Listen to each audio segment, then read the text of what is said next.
Hey everyone, and welcome back to Hack and Hustle. I'm Anthony Johnson. And I'm Brad Rager. And today we are talking about equity options. We want to demystify this thing that has been, this carrot that's always dangling when you're looking at a new job. If you're lucky enough to be in a position to have equity as part of a package, it can be really confusing. And I've seen folks, make some mistakes about this over time. So we thought it'd be good for the two of us to just talk about equity options, what they are, how you think about negotiating them, what happens when you leave a company.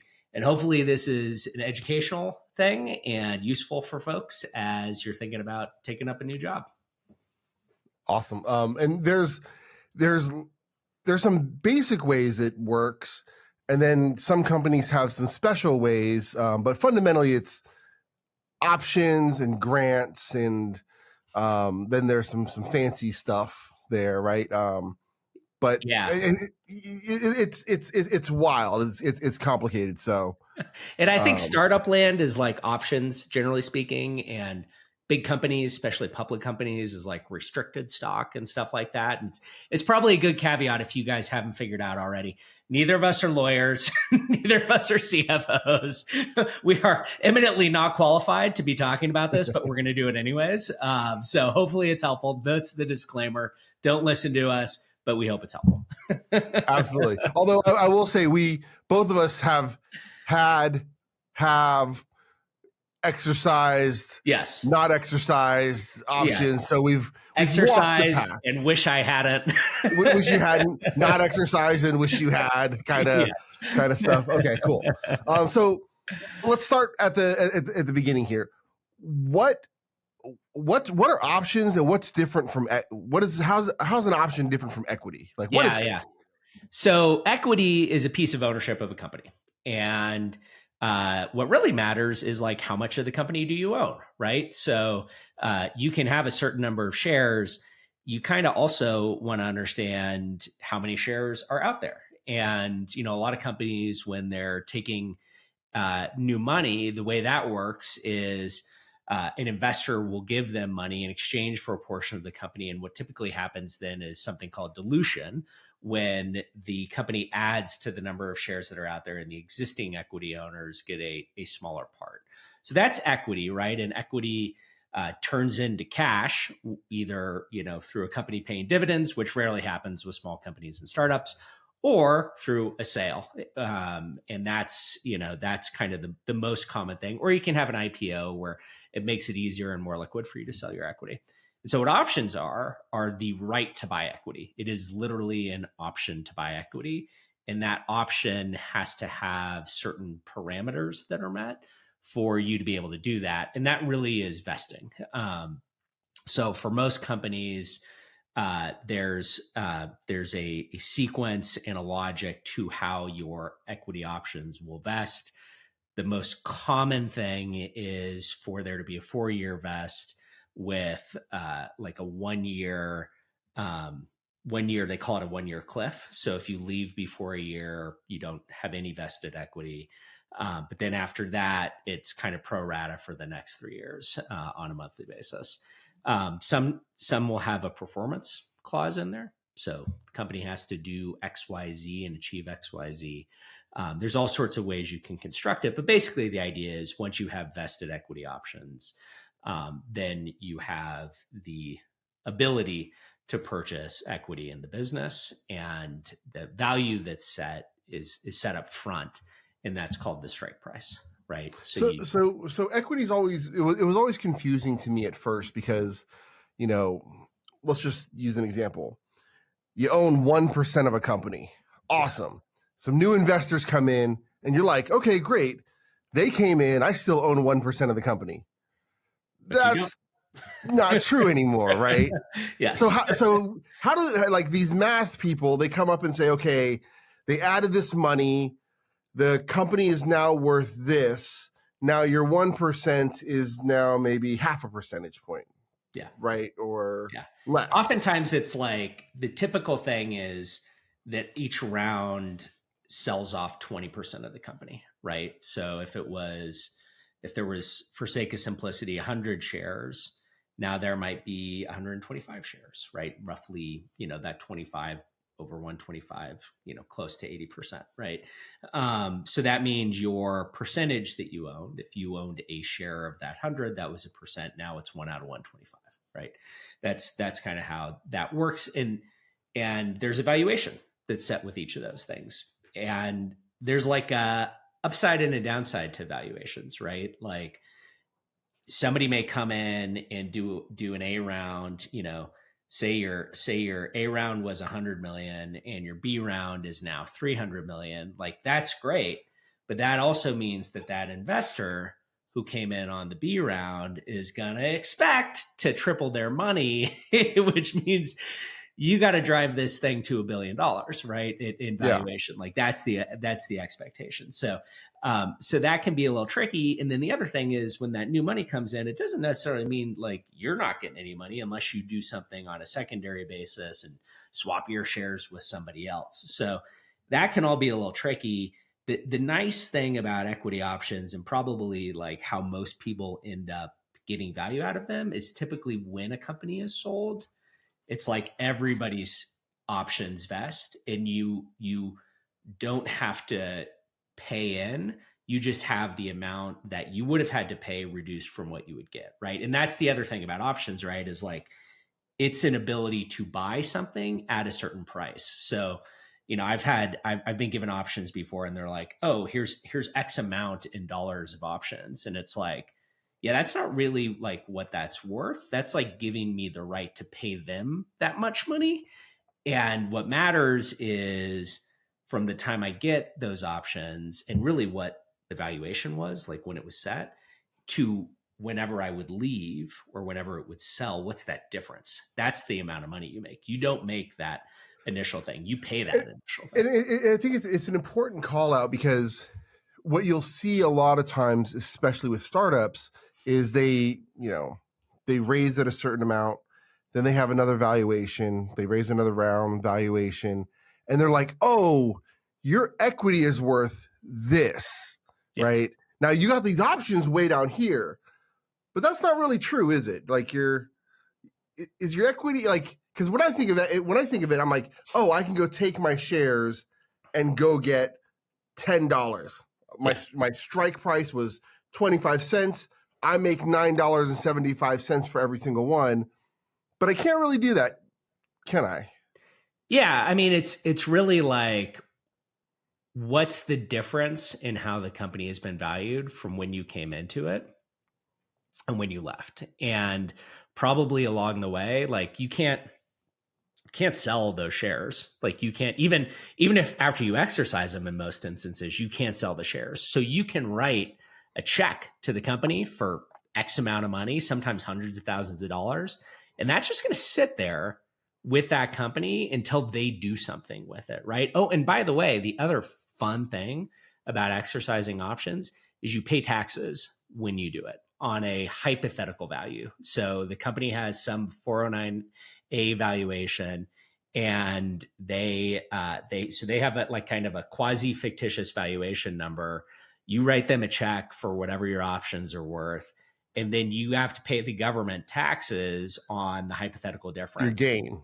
On your gain, even though you have no gain. You have no money coming back to you, only money coming out. So like it's super important to like do some math at that point in time and also think about what's the probability set of this company, right? Like when might there be an exit? How long is it going to be? How confident do I feel that it's going to be a significant return? Because your money is going to be sunk inside that business for some amount of time. And the other piece is that like not everything goes up all the time. That is true. Right. So there's been a few that have not. So sometimes, and we're not just trying to tell horror stories here, but sometimes people will write a check, be like, okay, I'm going to exercise my options. I write a check for $20,000, right? Thinking, hey, this is going to be worth $400,000. And then the company doesn't do so well. Maybe one of the reasons why you left was because you're like, I don't know about this, right? I don't feel good about it, right? And then all of a sudden your $20,000 isn't worth even $20,000 because they, had a fire sale. And so what's your recourse then? Nothing. You made a bet, you made an investment, just like if you had, bought a stock in the stock market that somebody said you can never sell. And, and the other thing to understand too is the vast majority of equity options are for common stock, and the institutional investors in a company have preferred stock. And so when things might be tight and there's a sale that isn't a home run, it's maybe a single, maybe a double, those guys actually have contractual sort of minimum returns that are associated with preferred, and you might get squeezed down even more. And that's just kind of the nature of the game. There's a lot of negotiations that happen between the company and the investors, but your stock is common, it's kind of last in line, and it can be a home run, but statistically, right? I mean, it's good to keep the stats in mind. Startups broadly, like the most probable value of that equity is going to be zero. And sometimes you have the home runs and the doubles and the triples. And most cyber, I think there's a lot of cybersecurity companies don't necessarily go bankrupt. But the thing that I see in cyber is those times to exit, that time to monetization, a sale, like that's usually longer than you sort of think it's going to be when you get into it, right? Well, because investors play a different type of game, right? They're investing in 10, 20, 30, 40 different companies, and they only need one or two to go 100, 1,000x. Exactly. And it makes up for everything, right? Exactly. So if you're one of those people and you're in early and you're one of, the people who were early in Wiz had, best returns ever. The folks that started and got some equity, a year before they sold, okay, right? Like it really matters when you go in. Really, timing is definitely everything, right? But there are these new things I've seen in the past few years where they'll say, "We'll buy your options, or we'll buy your equity in kind of a secondary market," right?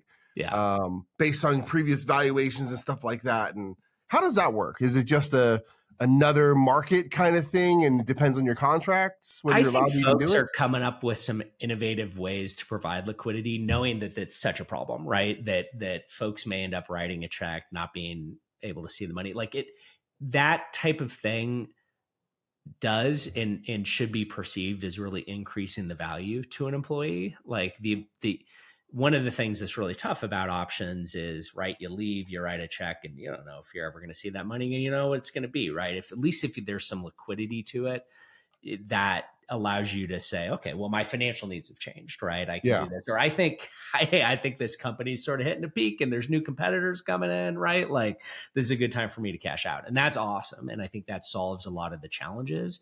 The specifics of how those things work, my sense is that there's like a number of different constructs out there, and folks are trying kind of different ways to do it. I'm not super familiar with the details of it, but I think it's like directionally, it's a good thing, right? I think it's fascinating. I think directionally it's good, or it can be. I think one thing I wanted to touch on though is the mental headspace, right? And this is important because when people leave a company, it's not always on the best of terms, right? Sometimes it's, I can't believe they brought these new leaders in, or hey, they're changing the direction. The quarter was slow. They cut the thing, and suddenly your clock is ticking. You have an amount of time to not just make a decision of, do I write the check or not, but to actually sometimes even just come up with that amount of money. Yeah. Right. 100%. And so how do people, or how have you seen people try to like look at it abstractly without being emotional about it? Or is it just an emotional thing? Right. And if you're not feeling it, just like, don't roll the dice. I mean, I think the advice that I give folks is, to use a nerdy finance term, like apply a pretty heavy discount rate on that money that you're putting into it, right? Like you should expect a pretty high return because you're taking on some serious risk. with that money, right? And like in my past, like I've borrowed money to exercise shares. Like that was a bad idea. That was a terrible idea. Like I would not recommend that to anybody. Unless you know with a high degree of certainty that you've got something amazing on your hands and you have a pretty darn good idea that there's going to be a liquidity event, in a horizon that makes sense to you. Like I would just urge some caution with it, right? I've actually seen people borrow money from friends and family. Yeah. And that is because they're like, oh, I don't want to go take an official loan. But then they hype it and, they go to their family, parents or whatever, and they're not in the industry. They're just like, oh, I'm buying a stock. Right. Right. So in a few years, even if it goes down, I'll get something out. And it's like, no. This can literally go to zero here. Yeah. Right. Yeah. So I think the way to think of it is like you're going into a company. It's all kind of gravy on top of your original thing, right? Like it's if it's the thing that could really help build some wealth if you're in early enough and you get enough, and that's great. But you can't bank on it. You just can't bank on it, right? So hold on. But what you're saying then, because I know a lot of times people will, hey, we're going to give you this salary, but then we're giving you this equity, and it's worth this much money, right? Like, and that's your total deal, comp, right? right? Like that's why you. But how much of a haircut on your salary do you take, right? Like, do you take versus going to some public company, right? Which obviously is a totally different type of job, totally different type of environment. But, which still, really they also have options too. They have grants and options as well, right? Right. But, if you're saying, okay, I could make X here, but I'm going to take Y here, it's really about that difference between it. And yeah, it may make sense if that's 10% difference and that's not going to impact the way that you live, but you have a good chance of making, a significant amount of money. Yeah. Okay. That makes sense. But you got to kind of do some math. And the other thing that happens when people get the grants is they're handed an equity agreement that's like this long, tons of legalese. You don't understand it. You're not meant to understand it. Like there's details in there, like, is it an incentive stock option or is it a non-qualified stock option that have real ramifications for your taxes? Like there's some basic things you have to understand. You need to understand what the difference is between those two, and we can talk about those. You need to understand the strike price. You need to understand the vesting schedule. You need to understand whether your liquidity is locked up after you exercise it. You need to understand what the valuation is of the company, how long ago they did that valuation, what the path is. You should understand kind of like the exit strategy for it. Like, I think a lot of people get these docs, they're like intimidating, and they're like, oh, well, this is, $50,000 worth of equity. And they're like, okay, cool. That's great. I'll sign all the things. Because like, it's not really what it is. So I think there's a lot you got to kind of unpack at the beginning. Absolutely. It's more like, here's $50,000. I have the option to spend in an amount of time period, right? And they kind of hear it the other way, like, oh no, it's this, right? And that's why I think grants are so important. I remember there was I won't say which company, there was a CISO role. It was for one of the tech darlings. And the recruiter, when I was talking with him, this is years and years ago, he was like, it's a $300,000 salary. I'm like, okay, but it's like $9 million in options or in options. And I'm like, but is it options? It might've been in stock. Right. And 2 years from then, 2 years on, the person who took the role had just made $300,000 a year, right? Because the stock was not worth anything, right? It was below the strike price, and this guy thought he was like, I am set. I got a CISO job at like nine something $million a year, unheard of, right? And all of us, the group of us, were like, don't do that, dude. That's a gotcha. Like that's a trap right there, right? And but I mean, sometimes things do work out. Like I remember I did buy when I was consulting. I exercised some options, wasn't much, and I got enough to get some pizzas. Yeah. 12 years later. like, I remember I was like, oh, I spent like $2,000 and like 12 years later, I got like $4,000 that I got to pay tax on. Right. Like it was the most absurd thing ever. Right. But they can be good. They absolutely They absolutely can. I mean, all the people that have, made it big in Silicon Valley and right, like they made it based off of when they came in, what they came in, the options that they had, right? Like, yeah, it's just the distribution curve on it is so skewed towards those examples of people that were early in and stuff. And so that's the thing, right? Is like understanding the world that you're walking into is one that does not have a normal probability curve around it. So Brad, what are the most important questions that somebody should ask then when they're sitting down, they're about to, considering a role, and they're like, oh, and we have some options, stock options here, right? Yeah. It's the first question is this an incentive stock option or a non-qualified stock option? And the difference between those is really tax treatments. ISOs are more favorable to employees and NSOs are more favorable to companies. And you will tend to see NSOs when you've got like heavy hitting, kind of institutional capital. The ISOs basically mean you don't have ordinary income tax at exercise. You do have to pay the strike price to acquire the shares. But if you've held the shares for a year after exercise or 2 years after the grant, you can just do get long-term capital gains. Yeah. Right. And so you basically pay that gain when you sell the shares, right? So that's kind of like the normal world. The NSOs, which are kind of more common, that's when you're paying the like notional tax on it when you exercise. And then you have to pay another tax on the capital gains if you sell it and the value. If they have a down round, do you get some money back from the IRS? You don't. You don't. Yeah, it's like a FSA, like use it or lose it. Like it's just you're there's no money back. There's no money back.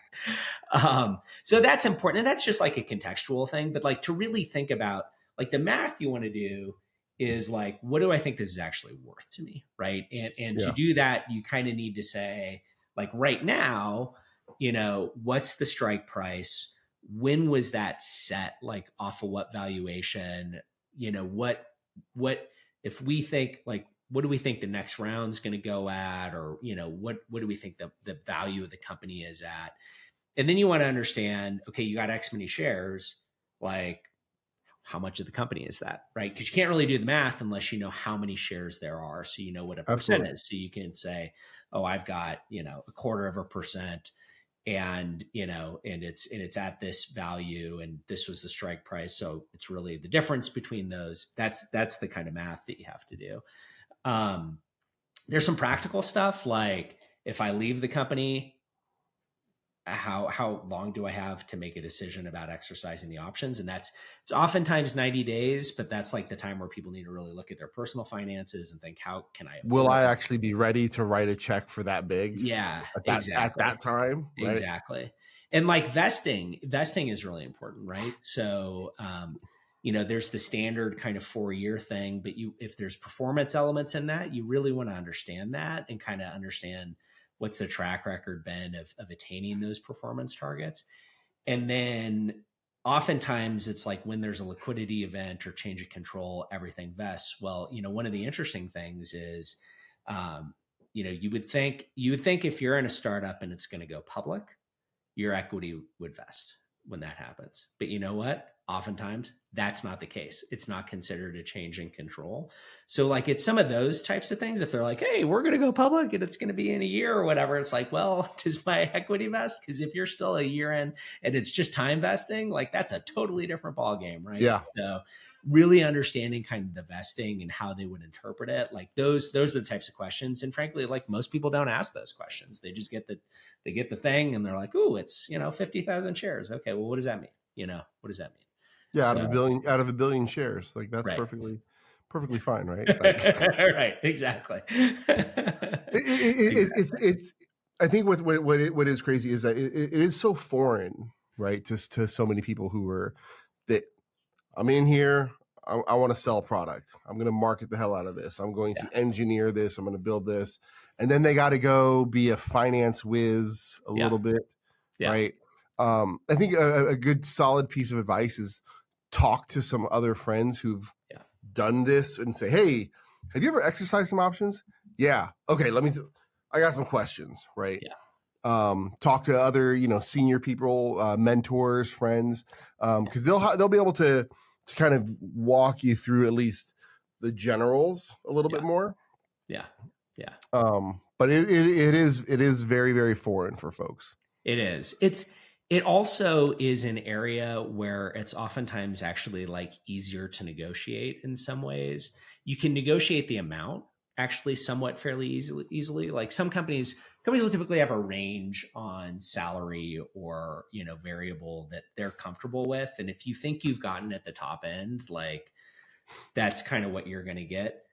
The equity piece, sometimes if there isn't an offer with equity, you can ask for it, right? And who knows what you're going to get, but it is a piece. I think there's a little bit more flexibility, and you can like it in comp.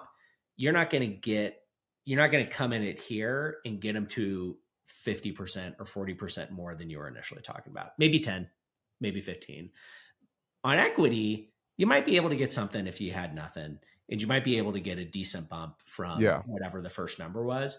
What you won't be able to negotiate is that document, right? Like the vesting, the schedules, like companies don't want to deviate from the plans that they have. So Yep. that's more of like you got to understand the context, but there's not really much you can do within that realm. But it can be a great outcome, but it's just you know that you're in a casino, right? And, You're in a and casino. the one other point I think is important for people to recognize is that when a company is founded, generally C corp, startup world companies, they have what's called an ESOP setup, right? So employee stock option pool, where they take 100% of the company and 80% may be owned by the founders. Yep. And when they go raise capital, the founders are diluting themselves. Yep. They're diluting the ESOP, but generally you can say almost 20%, and I think that's kind of a standard. Yeah. Is kind of a 10 to pool 20. for Yeah. Yeah.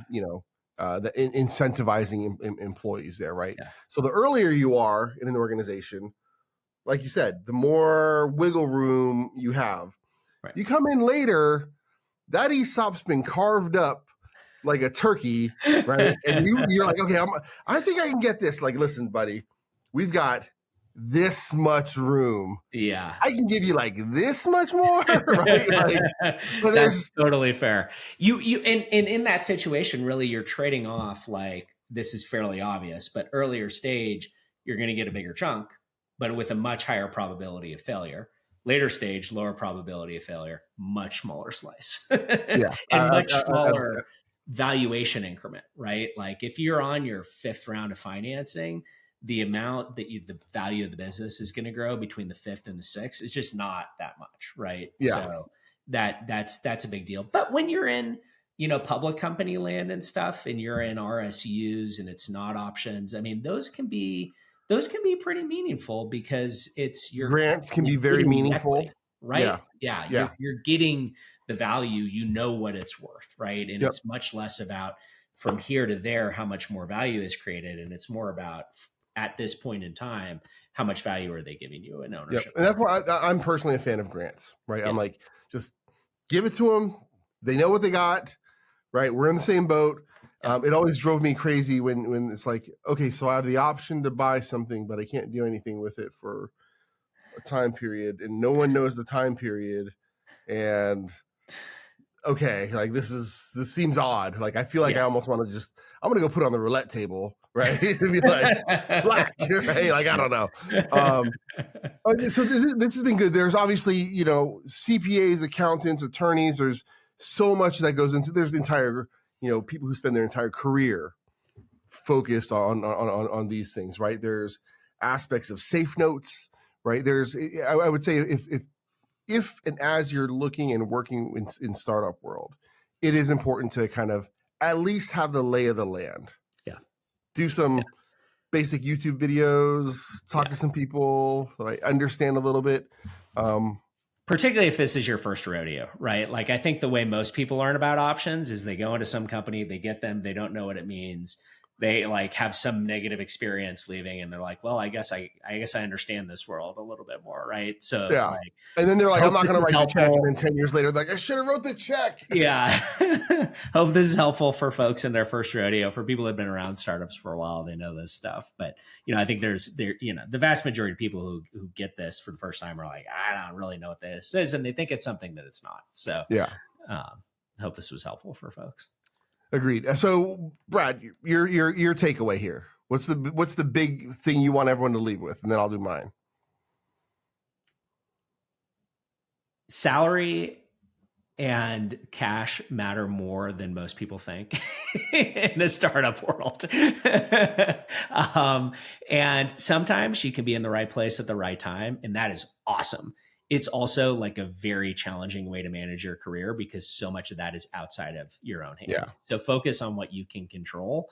Obviously, try and be in the best place possible, but the best place possible is not just the place with the highest probability of, a home run. It's also the place where you're going to make a difference. You like the team, you're valued, like you're happy. All those things matter a lot. And don't let understand what the equity piece is, understand what it's not, and understand that the role that it probably plays for you is that roulette role where, you hit the green or whatever, and you get some huge return, and that's great, but don't count on it.